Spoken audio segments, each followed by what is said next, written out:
নমস্কার, আমি দিয়া। আবারও চলে এসেছি গল্প না, ঘটনা নিয়ে। এই ঘটনাটি শেয়ার করেছে বারাসাত থেকে টিনুদা। টিনুদা যেইভাবে বলেছেন আমি সেইভাবেই আপনাদেরকে শোনাবো। চলুন আপনাদেরকে শোনাই টিনুদার সঙ্গে ঘটে যাওয়া ঘটনা। আমি টিনু বলছি। আমি ছোটবেলা থেকেই ঘুরতে খুব ভালোবাসি। পাহাড়, জঙ্গল, নদী সব ভালো লাগে। এক কথায় আমি ভ্রমণ প্রেমী। লম্বা ছুটি পেলেই কোথাও বেরিয়ে পড়ি ভ্রমণের পথে। বেরোনোর সময় আমায় দাদু বলল, এবার কোথায় যাচ্ছিস বললি না তো টিনু। আমি বললাম, দাদু, আমার এক বন্ধু রঞ্জিত নতুন একটা বিলাসপুরে 2 বিঘা জমির ওপরে মস্ত বড় বাড়ি কিনেছে। বাড়িটার নাম কি জানো? ভালোবাসা ভালোবাসা। রঞ্জিত মাঝের মধ্যেই ওখানে যায়, তাই আমায় বলল, চলে যা টিনু, খুব ভালো লাগবে তোর। আমার বাড়িটার নামটা শুনেই বাড়িটা দেখার জন্য কৌতূহল বেড়ে উঠল। তাই আমি বাড়িটা দেখতে চাই। এই বলে আমি বেরিয়ে পড়ি বিলাসপুরের উদ্দেশ্যে। এরপর ট্রেনে উঠে পড়লাম। ট্রেন থেকে নেমে একটা ভ্যানে করে ফুরফুরে হাওয়া খেতে খেতে চলে গেলাম বিলাসপুরের সেই বাড়িতে, যেখানে লেখা আছে বড় বড় অক্ষরে ভালোবাসা ভালোবাসা, আর গেটের দুপাশে দুটো বড় বড় গোলাপ গাছ। বাড়িটার কাছে আসতেই আমার চোখ দুটো জুড়ে গেল। বাড়িটা দেখতে বেশ সুন্দর। পুরো বাড়ি সাদা রঙের। আমাকে দেখে কাজের লোকরা ছুটে এলো আমার জিনিসপত্রগুলো নামাতে। আমি যখন বিলাসপুরে পৌঁছালাম তখন সূর্য ডুববে ডুববে, আর একটু পরেই অন্ধকার। আমি একটু ফ্রেশ হয়ে ঘরের বারান্দায় এসে দাঁড়ালাম। দাঁড়াতেই দেখি যত দূর চোখ পড়ছে নানা রকমের ফুল গাছ।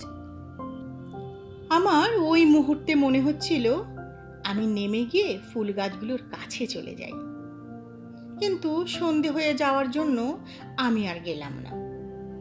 বাড়িটার চারিপাশ ফুল আর ফুল, বাড়ি জুড়ে ফুলের গন্ধ। রাত 9টার মধ্যেই খাওয়া দাওয়া করে ঘুমিয়ে পড়লাম। একদম নির্জন জায়গা, কেউ আশেপাশে লোকজন নেই। থাকার মধ্যে এই বাড়ির কাজের লোকরা। শুধু মাঝে মাঝে শোনা যায় ঝিঝি পোকার শব্দ আর শিয়ালের ডাক। আমি সেদিন খুব ক্লান্ত ছিলাম। আমি গভীর ঘুমের মধ্যে মনে হলো কে যেন মাথার কাছে এসে দাঁড়িয়ে আছে। আমি উঠে বসে দেখি কেউ নেই, কিন্তু আমি তো ঘামাচ্ছি কেন? ঘরের লাইটটা জ্বালাতেই দেখি তাকে কেউ কোথাও নেই। একটু জল খেয়ে বারান্দায় যাই। দাঁড়িয়ে ভাবলাম হয়তো স্বপ্ন দেখছিলাম। তারপর আবার গিয়ে ঘুমিয়ে পড়লাম। ভোর হতেই বেরিয়ে পড়লাম ফুল গাছ দেখতে। ফুল গাছগুলোতে নানা রকমের পাখি এ ডাল থেকে ও ডালে উড়ে বেড়াচ্ছে। সুন্দর সুন্দর গাছ অযত্নে নষ্ট হয়ে যাচ্ছে দেখে খুব কষ্ট হচ্ছিল। এই ফুটফুটে সাদা বাড়িটার চতুর্দিকে নানা রকমের ফুল গাছ। কিছুক্ষণের জন্য আমার মনে হচ্ছিল এ আমি কোথায় এসেছি? এ যেন এক স্বপ্নপুরী। সত্যি, আগে যার বাড়ি ছিল সেই মৃত জমিদার নিশ্চয়ই খুবই শৌখিন ছিলেন।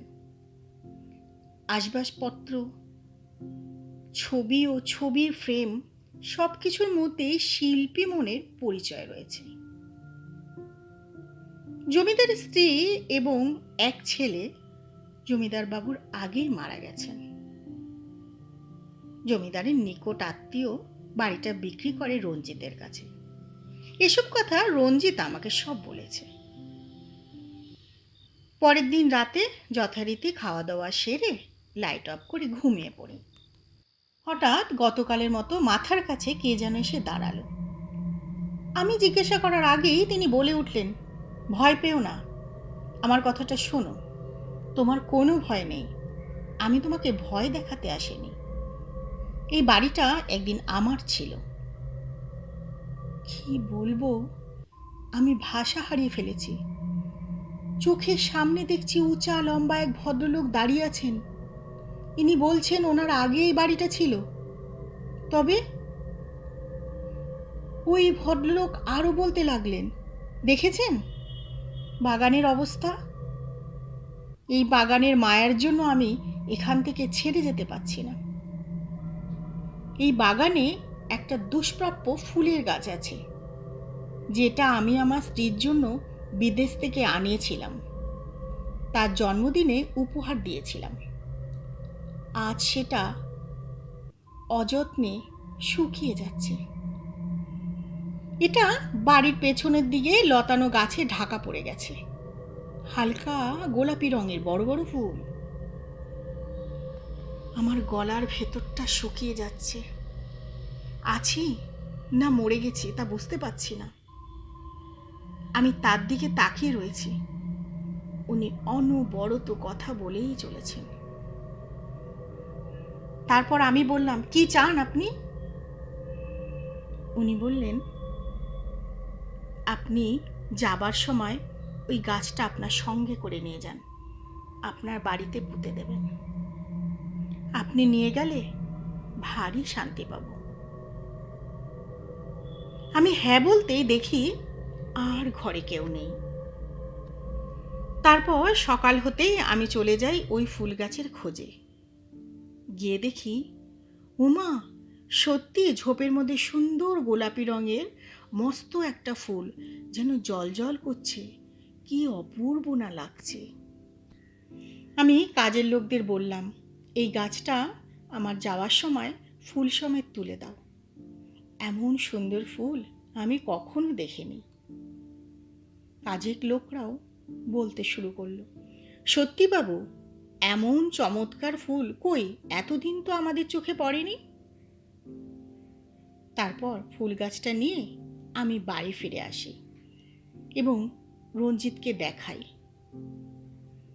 কিছুদিন পর আমার যত্ন আবার গাছটা ফুলে ফুলে ভরে গেছে। আমার গোলাপি ফুলের গাছটা দেখলেই মনে পড়ে যেত সেই প্রকৃতি প্রেমিক জমিদার ভদ্রলোকের কথা। সেই রাতের সেই ভদ্রলোক আর কেউ ছিলেন না, ওই বাড়ির মালিক চিন্ময় চৌধুরী। পরে ফটো দেখে জানতে পারি আমার দেখা আর ফটোতে দেখা সেই একই মানুষ। এই ছিল আজকের ঘটনা। আপনাদের যদি এই ঘটনাটি ভালো লাগে, লাইক, শেয়ার এবং সাবস্ক্রাইব করতে একদম ভুলবেন না। নমস্কার।